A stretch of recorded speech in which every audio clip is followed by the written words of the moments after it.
BBC বাংলার television অনুষ্ঠান BBC প্রবাহে আপনাদের সবাইকে স্বাগত জানাচ্ছি। আমি শারমিন রমা। শুরুতেই দেখে নেব আজ কি থাকছে। বাংলাদেশের সামাজিক মাধ্যমে কয়েকদিন ধরে ক্ষমতাচ্যুত প্রধানমন্ত্রী শেখ হাসিনার শারীরিক অবস্থা নিয়ে নানা আলোচনা দেখা যাচ্ছে। তবে বুধবার আওয়ামী লীগের যুগ্ম সাধারণ সম্পাদক বাহাউদ্দিন নাসিম বিবিসি বাংলাকে জানিয়েছেন শেখ হাসিনা শারীরিকভাবে সুস্থ আছেন। উনি সুস্থ আছেন, ভালো আছেন, আলহামদুলিল্লাহ। উনি শারীরিকভাবে মানসিকভাবে উনি ঠিক আছেন।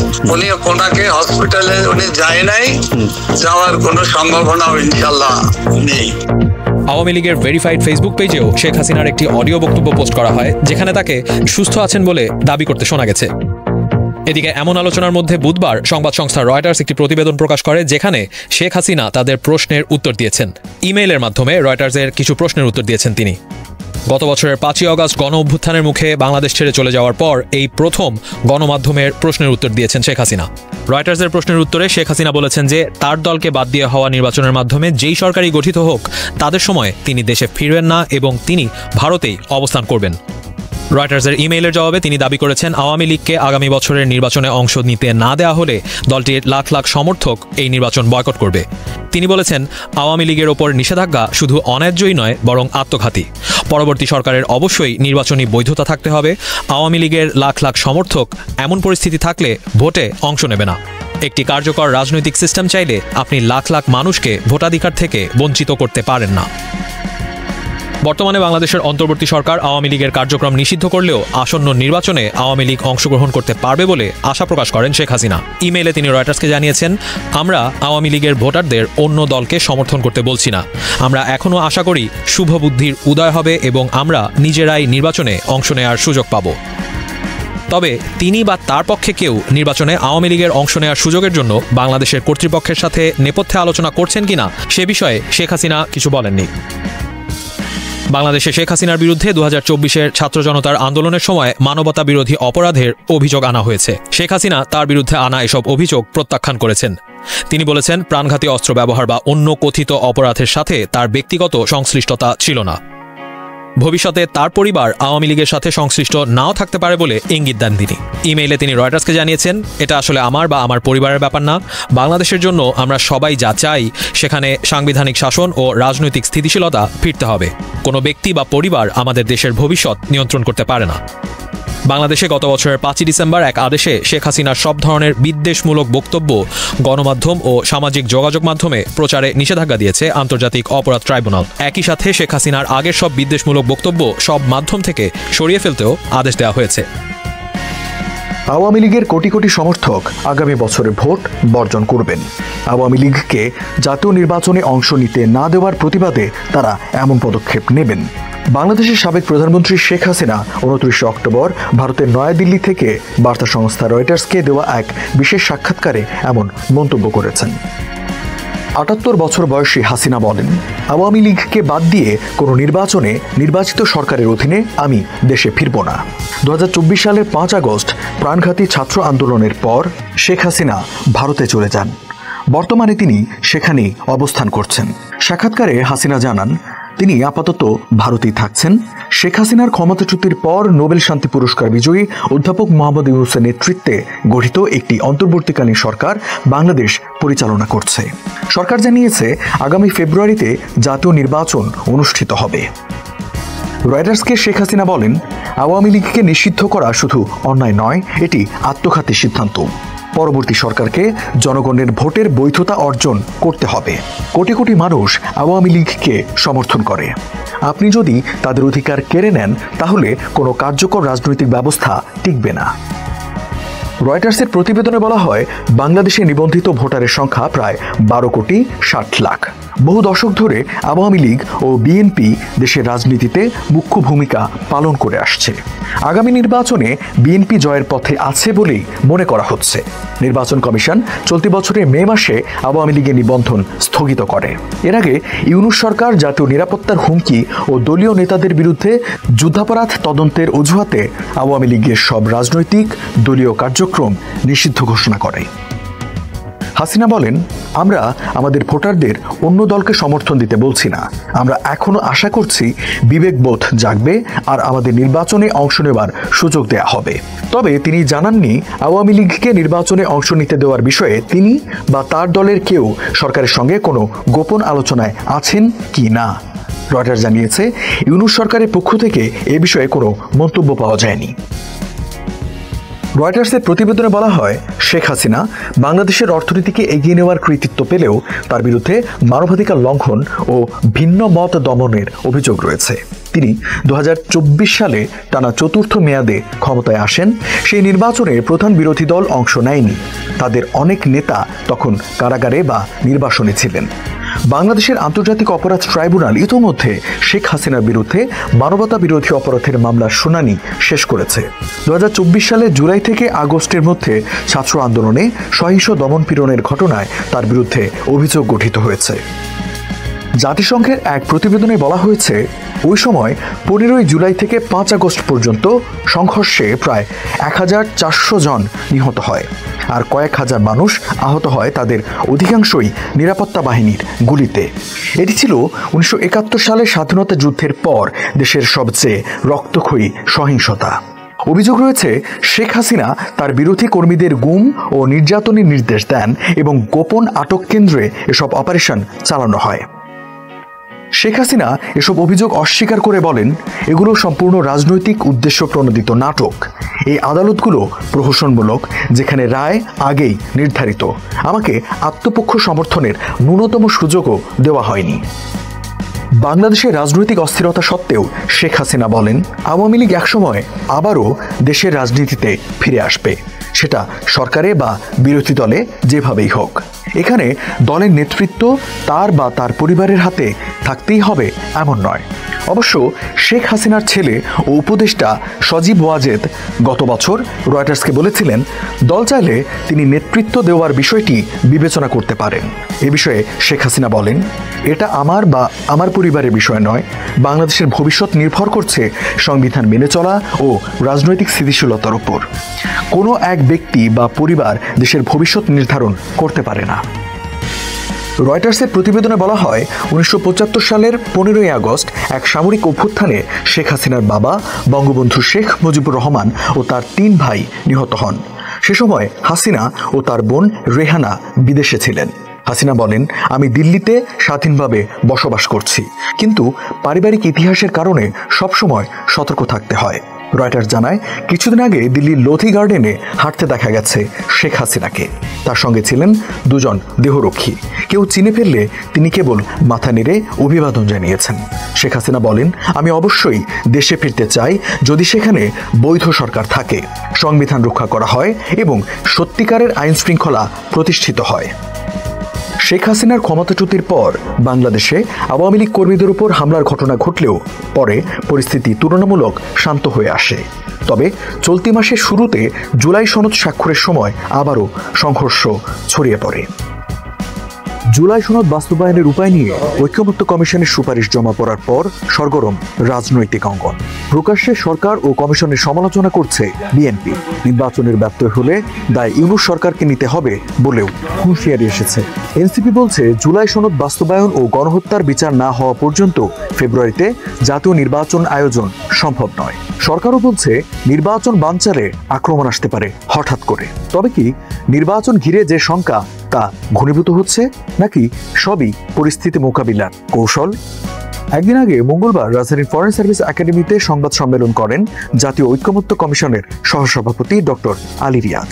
জুলাই সনদ বাস্তবায়নের সুপারিশ নিয়ে তিনি জানান, জুলাই সনদে থাকা বিষয়গুলো এক পর্যায়ে স্বয়ংক্রিয়ভাবে প্রতিস্থাপিত হবে সংবিধানে। প্রয়োজনীয় সংশোধনের সংযোজনের যে বিষয়গুলো জনগণের দ্বারা সম্মত হবে, যদি সংবিধান সংস্কার পরিষদ 270 দিনের মধ্যে তাদের দায়িত্ব সম্পাদন করতে না পারে, তাহলে গণভোটে পাস হওয়া বিলটি স্বয়ংক্রিয়ভাবে অর্থাৎ আপনা-আপনি সংবিধানের সংশ্লিষ্ট অনুচ্ছেদগুলোকে প্রতিস্থাপন করবে। 270 দিনের দায়িত্ব পালনের পর সংবিধান সংস্কার পরিষদ তার কার্যক্রম সমাপ্ত করবে এ নিয়ে এক প্রতিক্রিয়ায় বুধবার ঐক্যমত্য কমিশনের নিরপেক্ষতা প্রশ্নবিদ্ধ হয়েছে বলে মন্তব্য করেন বিএনপির স্থায়ী কমিটির সদস্য সালাউদ্দিন আহমদ। বলেন, গতকাল কমিশন সরকারকে যে সুপারিশ দিয়েছে তাতে তাদের ভূমিকা প্রশ্নবিদ্ধ হয়েছে।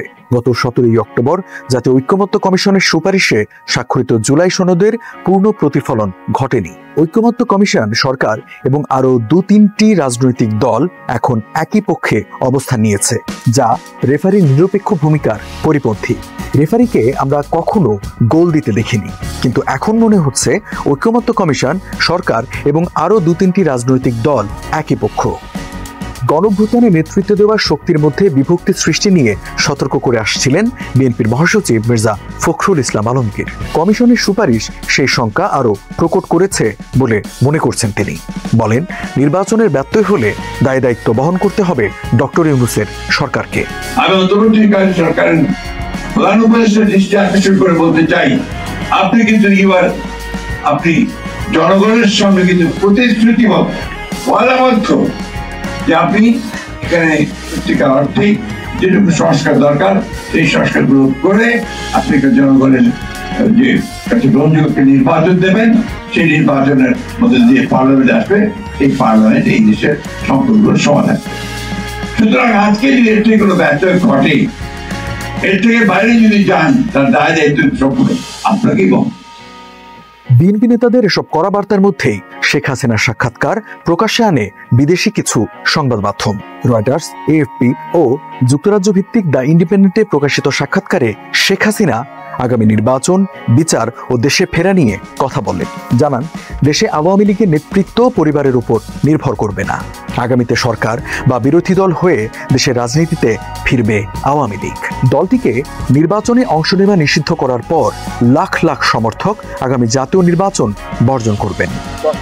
এদিন ফরেন সার্ভিস একাডেমিতে এক সংবাদ সম্মেলনে নানা বিষয়ে কথা বলেন প্রধান উপদেষ্টার প্রেস সচিব শফিকুল আলম। শেখ হাসিনার সাক্ষাৎকার প্রসঙ্গে তিনি বলেন, যারা তার ইন্টারভিউ করছে তারা যেন তার অতীতের কর্মকাণ্ড ভুলে না যান। আমরা বারবার বলছি এবং এখন ইউএনের রিপোর্টেও এটা ইস্টাবলিশ যে এই 21শ শতাব্দীতে ওনার চেয়ে বড় তো খুনি বা হিউম্যান রাইটস ভায়োলেশন এরকম ভয়ানকভাবে কেউ করেন নাই। এটা আমরা বারবার বলছি এবং এটা ইউএনের যে রিপোর্ট সেটাকে সেই রিপোর্টে স্পষ্টভাবে এসছে। পরবর্তীতে আল জাজিরা তাদের 1 ঘন্টার একটা প্রোগ্রাম করেছে, সেখানে আসছে এবং বিবিসিতেও আসছে। ওখানে স্পষ্ট শোনা যাচ্ছে যে উনি খুন করার নির্দেশ দিচ্ছেন। তো যারা ওনাকে ইন্টারভিউ করছেন, আমাদের কাছে আমরা অবশ্যই মনে করি যে এই কনটেক্সটটা যেন কেউ ভুলে না যান। এক প্রশ্নের জবাবে নির্বাচন বানচাল নিয়ে প্রধান উপদেষ্টা ডক্টর ইউনূসের বক্তব্য তুলে ধরেন শফিকুল আলম। জানান, হঠাৎ করে আক্রমণ চলে আসতে পারে। প্রধান উপদেষ্টা আরও বলেছেন, নির্বাচন বানচালের জন্য ভিতর থেকে বাইরে থেকে অনেক শক্তি কাজ করবে। ছোটোখাটো না বড় শক্তি নিয়ে বানচালের চেষ্টা করবে। হঠাৎ করে আক্রমণ চলে আসতে পারে। এই নির্বাচন চ্যালেঞ্জিং হবে। যত ঝড় ঝঞ্ঝাই আসুক না কেন, আমাদের সেটা অতিক্রম করতে হবে। সন্ধ্যায় এনসিপির আহ্বায়ক নাহিদ ইসলাম কথা বলেন রংপুরে। তিনি জানান, জুলাই সনদ বাস্তবায়ন ও গণহত্যার বিচার না হওয়া পর্যন্ত ফেব্রুয়ারিতে জাতীয় নির্বাচন আয়োজন সম্ভব নয়। 2019 সালের পর প্রথমবার মুখোমুখি হচ্ছেন যুক্তরাষ্ট্রের প্রেসিডেন্ট ডোনাল্ড ট্রাম্প এবং চীনের প্রেসিডেন্ট শি জিনপিং। সাক্ষাতে বাণিজ্য উত্তেজনা কমাতে চুক্তি করতে পারেন দুই নেতা। বৈঠকটি দক্ষিণ কোরিয়ার এশিয়া প্যাসিফিক অর্থনৈতিক সহযোগিতার শীর্ষ সম্মেলনের সাইডলাইনে হলেও এর থেকে আসা যে কোনো সিদ্ধান্ত প্রভাব ফেলবে বিশ্ব অর্থনীতিতে। বিশ্বের প্রধান দুই অর্থনৈতিক দেশ যুক্তরাষ্ট্র ও চীন একত্রে বিশ্ব জিডিপির 43% যোগান দেয় দেশ দুটি। 2024 সালে ওয়াশিংটন ও বেইজিং বাণিজ্য পৌঁছেছিল প্রায় $585 বিলিয়ন। বিশ্লেষকরা বলছেন, একটি পূর্ণাঙ্গ মার্কিন চীন বাণিজ্য যুদ্ধ বা বিচ্ছিন্নতা প্রায় নিশ্চিতভাবেই বিশ্ব অর্থনীতির উপর মারাত্মক নেতিবাচক প্রভাব ফেলবে। বিশ্ব বাণিজ্য সংস্থার মতে যুক্তরাষ্ট্র ও চীন দুটি অর্থনৈতিক ব্লকে বিভক্ত হলে বিশ্ব জিডিপির প্রায় 7% কমতে পারে। হংকংয়ের এশিয়া গ্লোবাল ইনস্টিটিউটের পরিচালক হেই ওয়াই ট্যাং বলেন, যুক্তরাষ্ট্র ও চীনের মধ্যে উত্তেজনা কমলে তা শুধু দেশ দুটির ওপর নয়, বরং সেই সব ছোট অর্থনৈতিক দেশগুলোতে বড় প্রভাব ফেলবে যাদের এই দুই পরাশক্তির যে কোনো একটির সঙ্গে বাণিজ্য নির্ভরতা রয়েছে। ওয়াশিংটন ও বেজিংয়ের মধ্যে কয়েক মাসের বাণিজ্য উত্তেজনার পর ট্রাম্প ও শির বৈঠক হচ্ছে এমন এক সময়ে যখন দুই দেশই একে অপরকে পাল্টা হুমকি দিচ্ছে। এতে সম্পর্ক আরও খারাপ হওয়ার শঙ্কা বাড়ছে। চলতি মাসের শুরুতে স্মার্টফোন থেকে যুদ্ধ বিমান পর্যন্ত নানা প্রযুক্তি পণ্যে ব্যবহৃত গুরুত্বপূর্ণ বিরল খনিজ উপাদানের রপ্তানিতে কঠোর নিয়ন্ত্রণ আরোপের ঘোষণা দিয়েছে চীন। জবাবে চীনা পণ্যে অতিরিক্ত 100% শুল্ক আরোপের হুমকি দেন ট্রাম্প। এসব সিদ্ধান্ত বৈশ্বিক সাপ্লাই চেনে বড় ধরনের বিপর্যয়ের কারণ হতে পারে বলে মনে করছেন বিশ্লেষকরা। অর্থনীতিবিদরা মনে করেন এসব পদক্ষেপের অর্থনৈতিক ক্ষতি এত গভীর যে এগুলো আসলে বাণিজ্য আলোচনার সুবিধা আদায়ের কৌশল হিসেবেই ব্যবহৃত হচ্ছে, নীতিগত সিদ্ধান্ত হিসেবে নয়। সিঙ্গাপুর ম্যানেজমেন্ট ইউনিভার্সিটির আন্তর্জাতিক বাণিজ্য বিশেষজ্ঞ হেনরি গাও বলেন, এই পদক্ষেপগুলো বাস্তবায়িত হলে তা বিশ্ব অর্থনীতিতে ভয়াবহ প্রভাব ফেলবে, যার বড় প্রভাব পড়বে দেশ দুটির নিজস্ব অর্থনীতিতেও। সুতরাং বলা যায় এসব পদক্ষেপ আসলে আলোচনার টেবিলে অন্য পক্ষকে ফেরানোর চাপ হিসেবে ব্যবহার করা হবে, বাস্তবে তা কার্যকর হওয়ার শঙ্কা কম। অবশ্য শীর্ষ সম্মেলনের আগে মার্কিন কর্মকর্তারা ইঙ্গিত দিয়েছেন উত্তেজনা আর না বাড়াতে চেষ্টা করবেন ট্রাম্প ও শি। যুক্তরাষ্ট্রের ট্রেজারি সেক্রেটারি স্কট বেসেন্ট চলতি সপ্তাহে এক সাক্ষাৎকারে বলেন, আশা করছি চীনের রপ্তানি নিয়ন্ত্রণ ও মার্কিন শুল্ক স্থগিত করতে একমত হবেন দুই নেতা। জার্মানির Kiel institute of the world ইকোনমিকের গবেষক রোলফ জে ল্যাংহেমার বলেন, বাণিজ্য যুদ্ধের উত্তেজনা কমানো বিশ্ব অর্থনীতির জন্য অত্যন্ত গুরুত্বপূর্ণ। এটি অল্প সময়ের জন্য হলেও বাজারের পরিস্থিতি স্থিতিশীল রাখতে সাহায্য করবে, পাশাপাশি কিছুটা দীর্ঘমেয়াদী দৃষ্টিকোণ থেকে সিদ্ধান্ত নিতে উৎসাহিত করবে বিনিয়োগকারীদের। মার্কিন চীন দ্বন্দ্বে দেশ দুটির বাণিজ্য ক্ষতিগ্রস্ত হলেও অন্য দেশগুলোতে বিক্রি বাড়িয়ে ভারসাম্য ধরে রেখেছেন রপ্তানিকারকরা। দক্ষিণ কোরিয়ার বন্দর নগরী বুসানে মুখোমুখি হয়েছেন যুক্তরাষ্ট্রের প্রেসিডেন্ট ডোনাল্ড ট্রাম্প ও চীনের প্রেসিডেন্ট শি জিনপিং। অ্যাপেকভুক্ত দেশগুলোর 33তম সম্মেলনে অংশ নিতে দুই নেতা বর্তমানে দক্ষিণ কোরিয়া সফর করছেন। এর আগে 30 অক্টোবর সকালে বুসানের গিমহে আন্তর্জাতিক বিমানবন্দরে পৌঁছান এই দুই নেতা। ট্রাম্প যান দক্ষিণ কোরিয়া ছেড়ে যাওয়ার উদ্দেশ্যে, আর এর কিছুক্ষণ পরই গিমহে বিমানবন্দরে অবতরণ করেন চীনা প্রেসিডেন্ট শি জিনপিং। তাদের আগমন ঘিরে বিমানবন্দরের নিরাপত্তা জোরদার করা হয়। বিমানবন্দরেই একটি দ্বিপক্ষীয় বৈঠকে বসেন এই দুই বিশ্ব নেতা। এর আগে 29 অক্টোবর রাতে দক্ষিণ কোরিয়ার প্রেসিডেন্ট লি জে মিউং ট্রাম্পের সম্মানে নৈশভোজের আয়োজন করলে সেখানে ট্রাম্প বলেন, আমার মনে হয় খুবই ভালো একটি বৈঠক হতে যাচ্ছে। এদিকে বৈঠকের ঠিক আগ মুহূর্তে সামাজিক যোগাযোগ মাধ্যমে এক ঘোষণায় যুক্তরাষ্ট্রের পারমাণবিক অস্ত্র পরীক্ষা পুনরায় শুরুর নির্দেশ দেন ট্রাম্প। তিনি লেখেন, অন্য দেশগুলোর পারমাণবিক পরীক্ষা কর্মসূচির কারণে আমি ডিপার্টমেন্ট অফ ওয়ারকে নির্দেশ দিয়েছি আমাদের পারমাণবিক অস্ত্রের পরীক্ষাও সমানভাবে শুরু করতে। ট্রাম্প বলেন, যুক্তরাষ্ট্রের হাতে বিশ্বের সবচেয়ে বেশি পারমাণবিক অস্ত্র আছে, এরপরই রাশিয়া আর অনেক পেছনে চীন। তিনি জানান, চীনের পারমাণবিক কর্মসূচি আর 5 বছরের মধ্যেই যুক্তরাষ্ট্রের সমপর্যায়ে পৌঁছাতে পারে। 1992 সালের পর এই প্রথম যুক্তরাষ্ট্রে পারমাণবিক অস্ত্র পরীক্ষা চালানোর নির্দেশ দেওয়া হলো। তখন Republican president George H.W. Bush শীতল যুদ্ধের অবসানকালে এমন পরীক্ষায় স্থগিতাদেশ দিয়েছিলেন। সর্বশেষ 1992 সালের 23 সেপ্টেম্বর নেভাডা অঙ্গরাজ্যের ভূগর্ভস্থ স্থাপনায় ডিভাইডার নামের প্রকল্পের আওতায় একটি পারমাণবিক বোমা পরীক্ষা চালায় যুক্তরাষ্ট্র।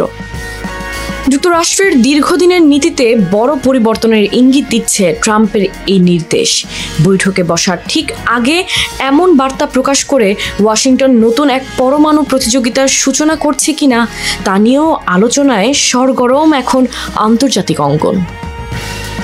2024 সালের এপ্রিলে বাইডেন প্রশাসন এমন একটি বিল পাশ করে যার ফলে টিকটকের মূল চীনা কোম্পানি বাইটড্যান্সকে 1 বছরের মধ্যে তাদের অংশীদারিত্ব বিক্রি করতে বাধ্য করা হয়। এটি না করলে যুক্তরাষ্ট্রের নিষেধাজ্ঞার মুখে পড়তে হতো প্ল্যাটফর্মটিকে। এই ঘটনার 1 বছর যেতে না যেতেই সেই একই প্ল্যাটফর্মের দিকে কাতর চোখে তাকিয়ে আছেন যুক্তরাষ্ট্রের সবচেয়ে ঘনিষ্ঠ মিত্র বেনিয়ামিন নেতানিয়াহু। এটি কোনো কল্পনা নয়, ইসরায়েল এখন ঝুঁকছে ঠিক সেই সব সোশ্যাল মিডিয়া প্ল্যাটফর্মের দিকে যেগুলোকে বাতিল করা হয়েছিল এক সময়। নিউ ইয়র্কে ইসরায়েলের কনসুলেট জেনারেলে মার্কিন প্রভাবশালীদের সঙ্গে এক বৈঠকে নেতানিয়াহুকে বলতে শোনা যায়, আমরা সেসব অস্ত্র নেব যেগুলো আমাদের লড়াইয়ের জন্য কার্যকর। আজকাল সবচেয়ে বড় অস্ত্র হলো সোশ্যাল মিডিয়া। আর সোশ্যাল মিডিয়ায় 1 নম্বরে অবস্থান করছে টিকটক। নেতানিয়াহুর কথাগুলো এমন এক দেশকে হতাশ করে যে দেশটি ইসরায়েলের প্রভাব ধরে রাখতে লড়াই করে যাচ্ছে। ওয়াশিংটন আগে যে বিষয়টিকে নিরাপত্তার হুমকি হিসেবে দেখত, সেটিকেই এখন প্রচারণার সুযোগে পরিণত করছে Tel Aviv. Senator Mitt Romney পররাষ্ট্রমন্ত্রী অ্যান্টনি ব্লিংকেনের সঙ্গে এক সাক্ষাৎকারে যুক্তরাষ্ট্রের টিকটকের ওপর ক্র্যাকডাউনের কারণ ব্যাখ্যা করেন। তিনি বলেছিলেন, ফিলিস্তিনিদের কণ্ঠের প্রধান কেন্দ্রবিন্দুতে পরিণত হয়েছে টিকটক। আপনি যদি টিকটকে ফিলিস্তিনিদের উপস্থিতি অন্যান্য সোশ্যাল মিডিয়ার সঙ্গে তুলনা করেন, তাহলে বিষয়টি বুঝতে পারবেন। এই কারণেই প্ল্যাটফর্মটি প্রেসিডেন্টের জন্য গুরুত্বপূর্ণ বিষয় হয়ে দাঁড়িয়েছে। টিকটক নিয়ে রিপাবলিকানদের মন্তব্য শুনে মনে হয় নিরাপত্তার নামে নিয়ন্ত্রণের উপায় খুঁজছে তারা। নো লেভেলস ওয়েবিনারে প্রতিনিধি মাইক ললার জানিয়েছেন, ক্যাম্পাসে বিক্ষোভের কারণেই টিকটক বিলটি অন্তর্ভুক্ত করেছে তারা। তিনি দাবি করেন, শিক্ষার্থীদের ঘৃণা উস্কে দেওয়ার পাশাপাশি প্রতিকূল পরিবেশ তৈরি করতে ব্যবহার হচ্ছে প্ল্যাটফর্মটি। নিজেদের মন গড়া ভাষ্য প্রচারে ঐতিহ্যবাহী media house, lobby group, think tank এবং অনলাইন ইনফ্লুয়েন্সারদের একত্রিত করে মূলধারার সংবাদ মাধ্যমে আধিপত্য বিস্তার করেছে ইসরায়েল। প্রভাবশালীদের প্রতি পোস্টে $7,000 পর্যন্ত অর্থ প্রদান, গুগলের সঙ্গে $45 মিলিয়ন চুক্তি, সাংবাদিক হত্যাকে ন্যায্যতা দিতে বৈধকরণ সেল নামে সামরিক ইউনিট পরিচালনা এবং ফেসবুক, ইনস্টাগ্রাম, ইউটিউব ও এক্সে অ্যালগোরিদমিক নিয়ন্ত্রণ করার পরও ভেস্তে গেছে ইসরায়েলের প্রোপাগান্ডা মেশিন। ইসরায়েলের প্রোপাগান্ডা ব্যর্থ হওয়ায় সামনে চলে এসেছে ধ্রুব সত্য। বিশ্ব দেখছে নৃশংসতা কাকে বলে, কিভাবে ফিলিস্তিনিদের বাড়িঘর থেকে উচ্ছেদ করা হয়েছে, হত্যা করা হয়েছে নারী, শিশু সহ অসংখ্য বেসামরিক মানুষকে, ধ্বংস করা হয়েছে হাসপাতাল, শিক্ষা ও ধর্মীয় প্রতিষ্ঠান। সবই ঘটেছে বিশ্ববাসীর চোখের সামনে। এত সব বর্বরতার পরও বারবার যুদ্ধবিরতি ভঙ্গ করেছে ইসরায়েল, নিজেদের উপস্থাপন করেছে ভুক্তভোগী হিসেবে। সব দোষ চাপাচ্ছে হামাসের ওপর। ইসরায়েলের উচ্চাকাঙ্ক্ষা স্পষ্ট। বিশ্বের সামনে তারা দুঃখ প্রকাশ করলেও হত্যাকাণ্ড থেকে পিছপা হয়নি তারা। কোটি কোটি মার্কিন তহবিলের সহায়তায় তারা দাবি করে হামলাগুলো কেবল হামাসকে লক্ষ্য করে চালানো হচ্ছে, অথচ বাস্তবে ফিলিস্তিনে দুর্ভিক্ষ সৃষ্টি হয়েছে। বেসামরিক মানুষ ধ্বংসস্তূপের মধ্যে অনাহারে মারা যাচ্ছে। আসলে ইসরায়েলিদের স্বদেশের স্বপ্ন নির্মিত ফিলিস্তিনিদের দুঃস্বপ্নের ওপর। তাদের ভূমিহীন জনগণের জন্য জনগণ ছাড়া একটি ভূমি স্লোগানই গণহত্যার নীল নকশাকে সামনে আনে। ফিলিস্তিনের জাতিগত নির্মূল কোনো অতীতের ট্র্যাজেডি নয়, এটি এখনও চলমান। মানচিত্র থেকে প্রাণ নিশ্চিহ্ন করে ফেলার পরও সত্যের মুখোমুখি হতে ভয় পায় নেতানিয়াহু প্রশাসন। তারা কেবল ফিলিস্তিনিদেরই নয়, তাদের দুর্দশার প্রত্যক্ষদর্শীদেরও মুখ চেপে ধরতে চায়। তবুও সত্য টিকে আছে। তৃণমূল পর্যায়ের গণমাধ্যম, নাগরিক সাংবাদিকতা এবং বিশ্বব্যাপী ডিজিটাল প্রতিরোধের মাধ্যমে সামনে আসছে ফিলিস্তিনিদের দুর্দশা। এতে ফিলিস্তিন এবং হামাসকে দেখার দৃষ্টিভঙ্গিতে আসছে পরিবর্তনও। ধ্বংসাবশেষ থেকে উঠে আসা গল্পগুলো ফিলিস্তিন ও হামাস সম্পর্কে বিশ্বব্যাপী মানুষের ধারণা বদলে দিয়েছে, জাগিয়েছে সীমান্ত পেরিয়ে সহানুভূতি ও সংহতি। পিউ রিসার্চ সেন্টার বলছে, বর্তমানে 59% আমেরিকান ইসরায়েলি সরকারের প্রতি বিরূপ ধারণা পোষণ করেন, যা 2024 সালের শুরুতে ছিল 51%। সাংবাদিক ক্রিস হেজেস বলেন, ফিলিস্তিনে গণহত্যায় একটি নতুন বিশ্ব ব্যবস্থার ইঙ্গিত দিচ্ছে। এই ব্যবস্থায় একদিকে থাকবে ইউরোপ, যুক্তরাষ্ট্র ও ইসরায়েল সহ তাদের মিত্ররা।